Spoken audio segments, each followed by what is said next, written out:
ඒ විලාවේ පඬි රජතුමාගේ දැස් විවර වුණා.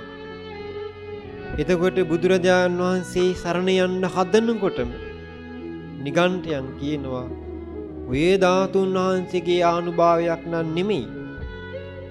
ඔය සිටුතුමා කළ විද්‍යාවක්. ඒ සිටුතුමා කළ මන්ත්‍රයක්. ඔය ඔක්කොම වචන කිව්වේ ඝන පිටවලා. නැවත මුලා වෙච්ච පඬි රජතුමා හොඳයි එහෙනම් තවත් ප්‍රාතිහාර්යයක් පාන්න කියලා කිව්වා. ඒ වෙලාවේ සිටු පුත්‍රයා මොකද කළේ? රත්තරම් පාත්‍රයක් අතට ගන්නවා. පිරිසිදු පැන් වඩලා දළදා වහන්සේට ආරාධනාවක් කළා. ස්වාමීනි මේ රජතුමාගේ සිත පහදවන්ට ප්‍රාතිහාර්යයක් පාන්ට කියලා ආරාධනාවක් කළා. ඒ විලාවේ පින්වත්නි බලමු මොකද වුනේ කියලා. නැවත රජුට සැකයක් ඇති වෙනවා.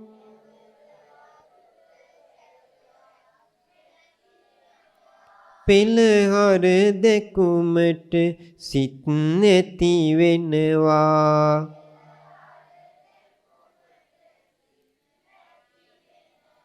සිරිදලදා බුදු රැස් විහිදෙනවා.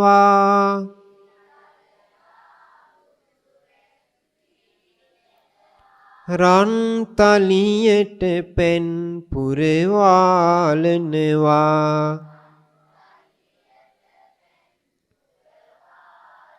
සාදු සාදු බුදු රැස් විහිදෙනවා.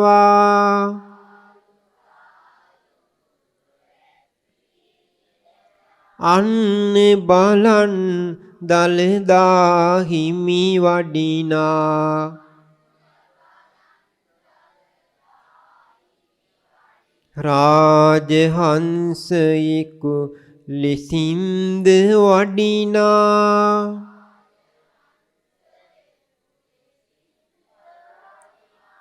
සාදු සාදු බුදු රැස් විහිදෙනවා.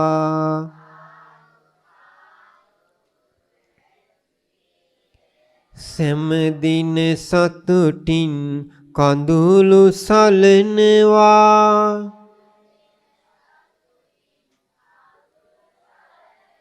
දෑත නළලේ බැඳ සාදු කියනවා.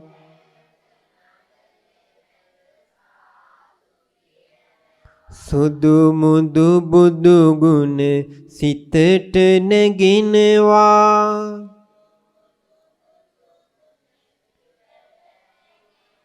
සිරිදලදා බුදු රැස් විහිදෙනවා.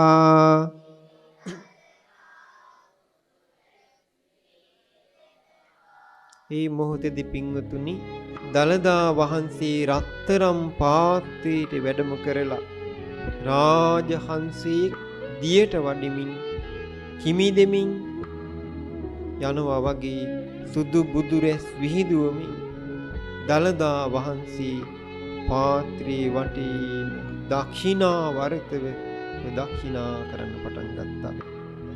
ආශ්චර්යයි පුදුම සහගතයි.